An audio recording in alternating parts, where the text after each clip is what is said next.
Come here. Look at this. This is Elon Musk. I'm certain you know his face. He is worth, as of right now, $232 billion. Right next to him is Peter Thiel, his friend and ex-co-worker at PayPal. Today, he's worth an estimated $9.7 billion.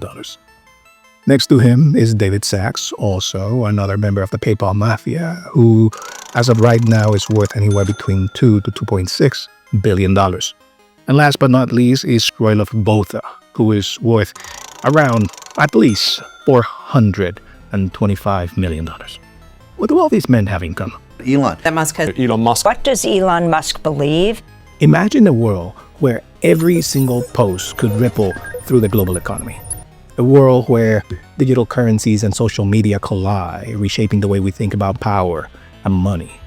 This is the world these men, and particularly Elon Musk, a man whose beginnings were marked not just by rockets and electric cars, but by the audacity to challenge economic norms with nothing more than his words, his online post, the creation of PayPal, the promotion of a quirky meme coin called Doge, and an unyielding belief in the power of decentralized finance once for all of us.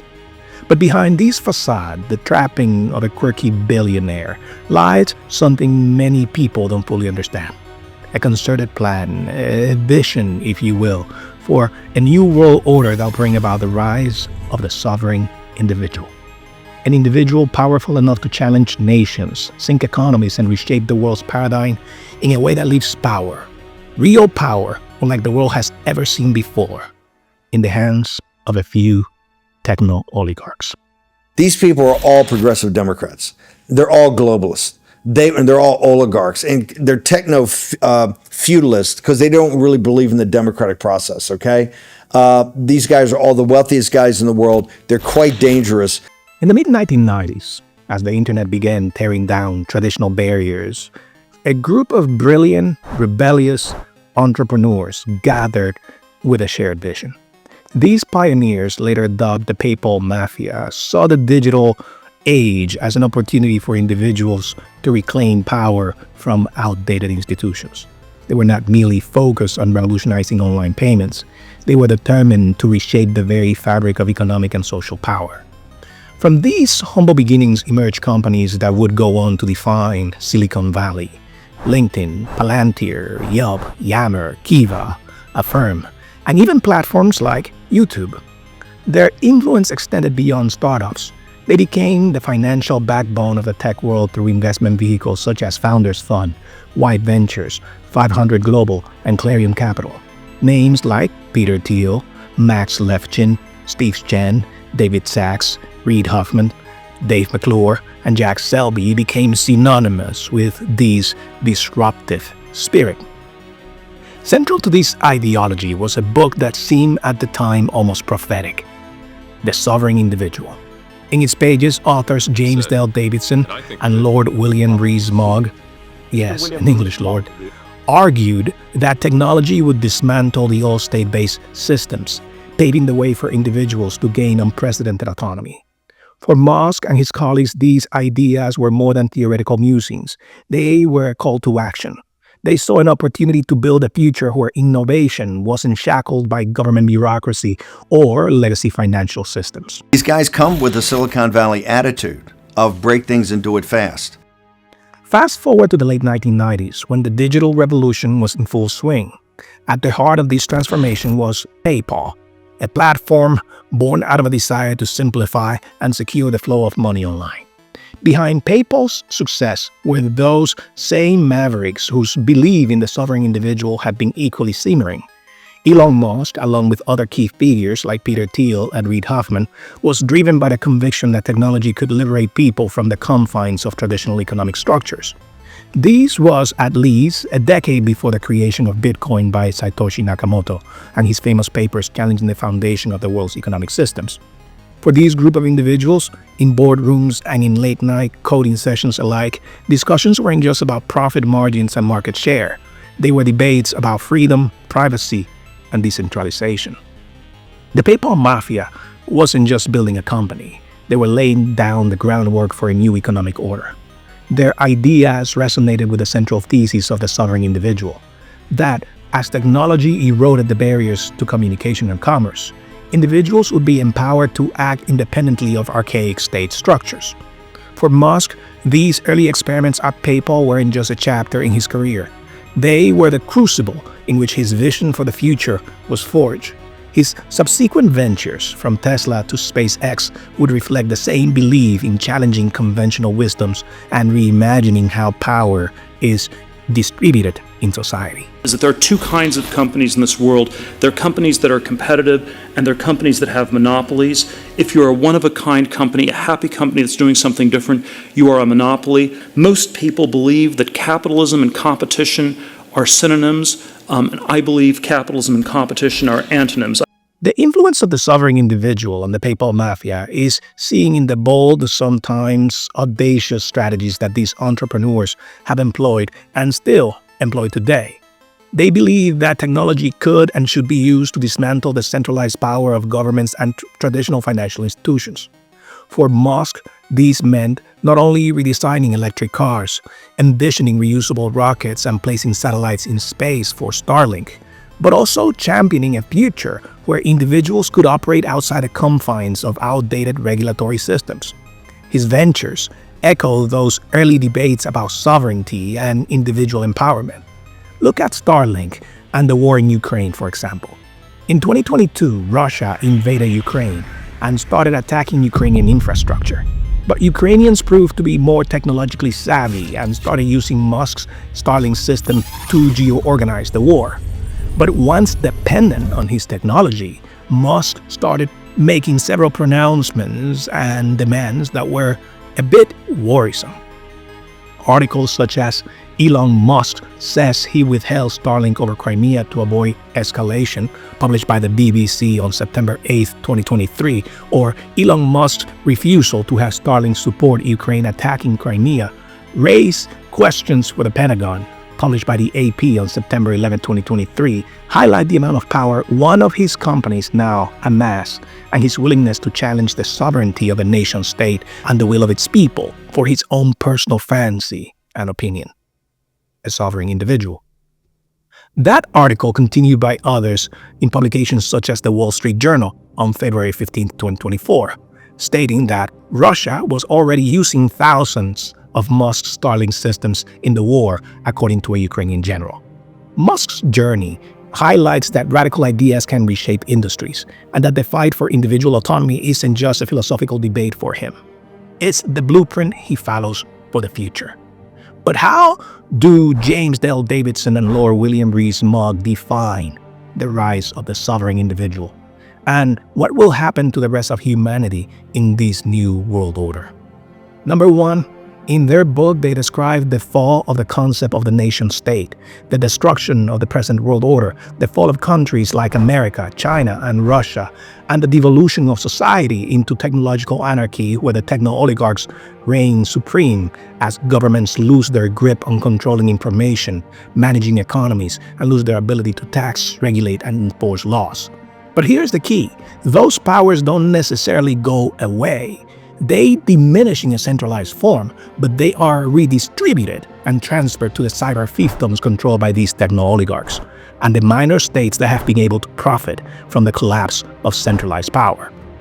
This is the same principle that upended the feudal system during the Industrial Revolution and brought about the individual liberty of the working and consumer class and ended in the rise and development of communism and Karl Marx's ideas.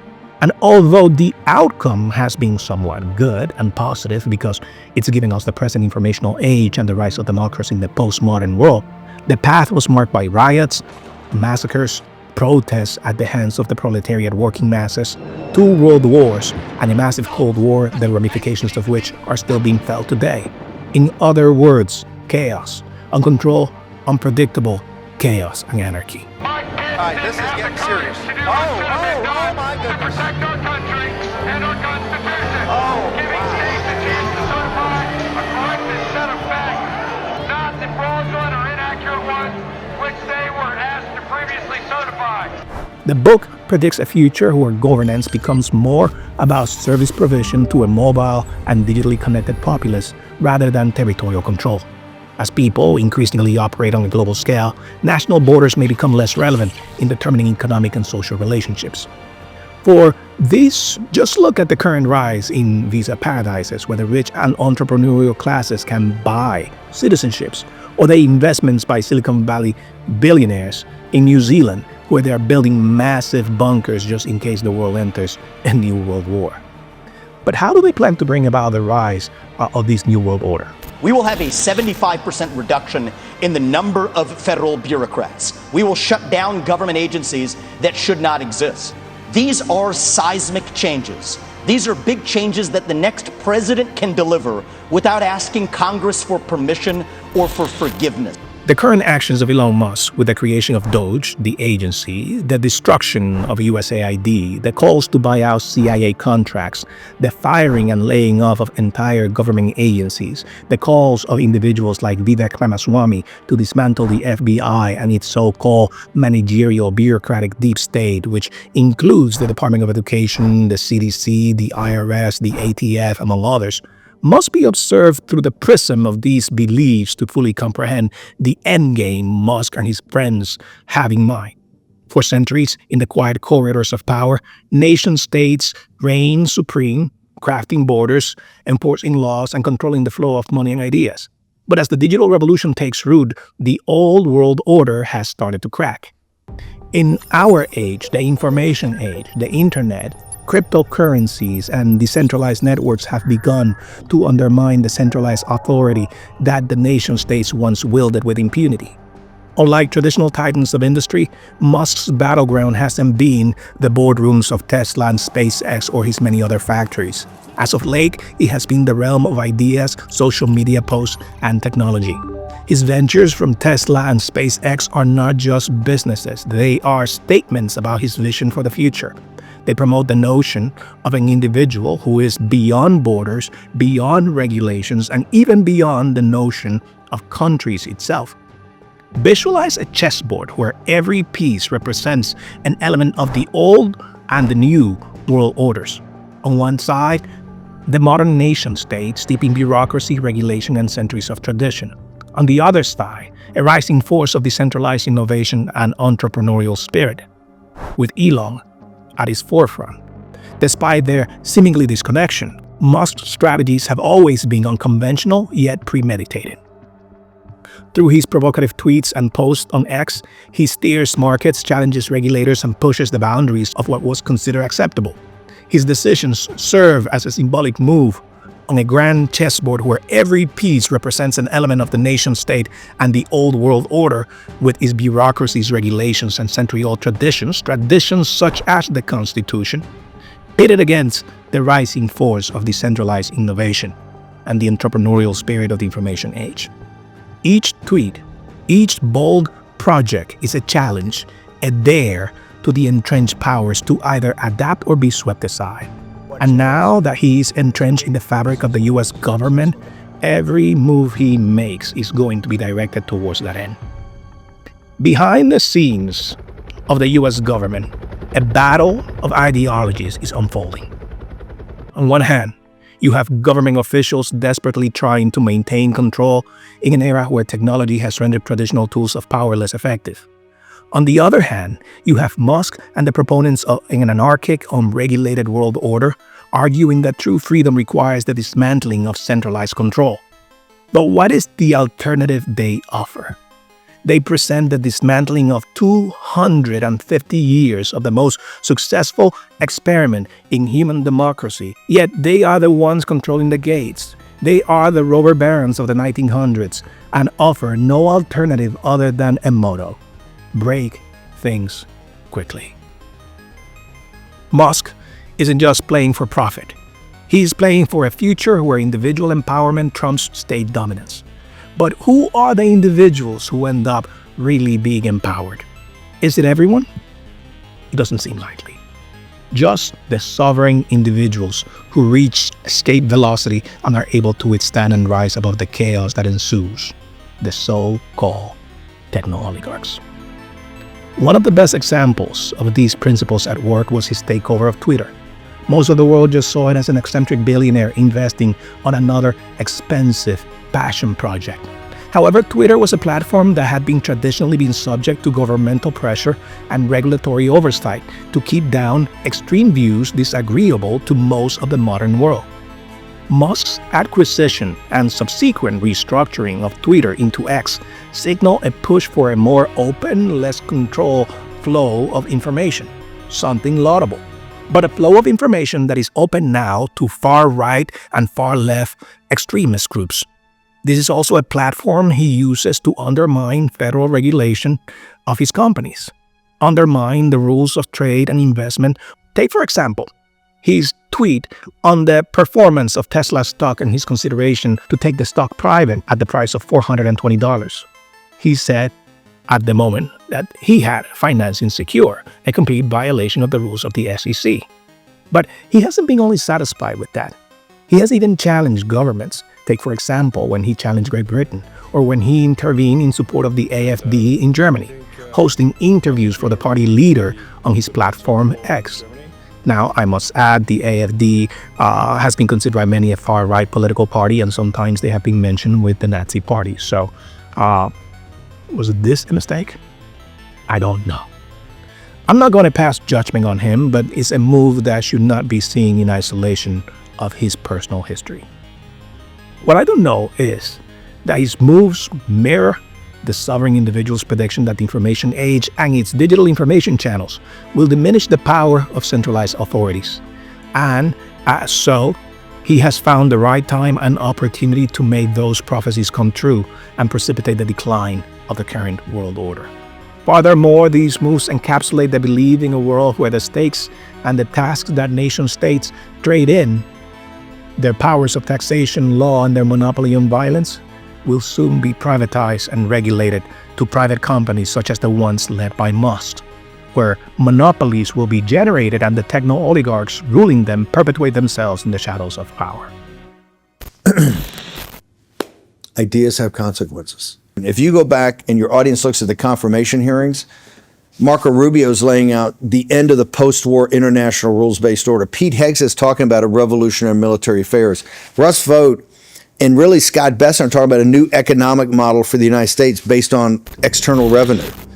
Now imagine this, a new force emerging from within the system itself, a force epitomized by a radical initiative called the Department of Government Efficiency. In the wake of Donald Trump's election, Elon Musk stepped in, donating over $200 million through his super PAC. With that kind of money, Musk didn't just buy influence. He secured his very own seat at the table of power. But here's what really chills the air. Musk isn't merely funding the system. He's reinventing it from within. He created an agency that operates with an unprecedented level of impunity, an agency that's already dismantling entire government bodies at a pace and scale unheard of in American history. This isn't just bureaucratic reform. It's a deliberate, systematic purge. History teaches us that when governments start eliminating entire agencies, they are not fixing a problem or a broken system. They're preparing to stage for total authoritarian control. Think back to 1930 Germany, when Hitler and the Nazi Party initiated the Gleichschaltung, ruthlessly purging government institutions to replace them with loyalists. Think of Mussolini in 1922, who replaced seasoned bureaucrats with fascist supporters to centralize his grip on power. And closer to home, consider Fidel Castro in 1959, who overhauled the civil service to secure the revolutionary state. These aren't isolated historical episodes. They are the playbook of dictators. And now, with every career government employee ousted, with every safety check removed, the institutional barriers designed to prevent any one individual from seizing total control, the very checks and balances that Montesquieu envisioned are being systematically obliterated. In this context, Musk's maneuvers with his newly minted Department of Government Efficiency aren't about creating a more efficient government. They are about breaking down the old order entirely, paving the way for the rise of the sovereign individual, a transformation that threatens to replace democratic governance with a system where one set of radical ideas can control everything. This isn't a benign evolution. It's a high-stakes game where the fall of the established nation-state might be just the beginning of a new, unregulated, and potentially dangerous, chaotic era. I'm not as worried about consumer prices and that, which is obviously a concern. I'm concerned about concentrations of power, particularly concentration of power where you combine private power with governmental power. I think that's really... Isn't that Elon Musk? Private power and government power, and that's the concern. The sovereign individual envisions a future where democracy no longer hinges on traditional factions or political parties. Instead of power being divided among capitalists, labor unions, religious groups, or regional and occupational interests, governance shifts to being controlled directly by its customers, the individual citizens themselves. This is the scenario that Musk is maneuvering toward. He is actively dismantling established protective institutions like the USID, the CIA, and the FBI that have long served as the backbone of our national security. At the same time, he is pouring resources into private infrastructure that could assume these responsibilities with ventures like Starlink, SpaceX, Tesla, and even with his ambitious robotic project, Optimus. In a recent interview at West Point, Musk didn't mince words. He declared that the military, as it currently exists, is becoming obsolete and hinted that the future of the military belongs to private companies like Anvil, which is investing heavily in drone technology and modern warfare. I mean, I have to say, I'm not sure, for example, that there is a, well, fortunately this is not an Air Force gathering, but I'm not sure there's a lot of opportunity for fighter pilots. Because I think if you've got a drone swarm coming at you, the pilot's a liability in the fighter plane. Now, if there's a major power war, it's very much going to be a drone war. It's going to be drones and AI. I would recommend adjusting now. And you are seeing some startups like Anduril and a few others that have a different mindset. But yeah, AI and drones, that's the future of warfare. And I mean, tell me if I'm missing something here. This isn't merely about technological advancement. It's about a radical restructuring of power. We stand at a crossroads with an uncertain destiny.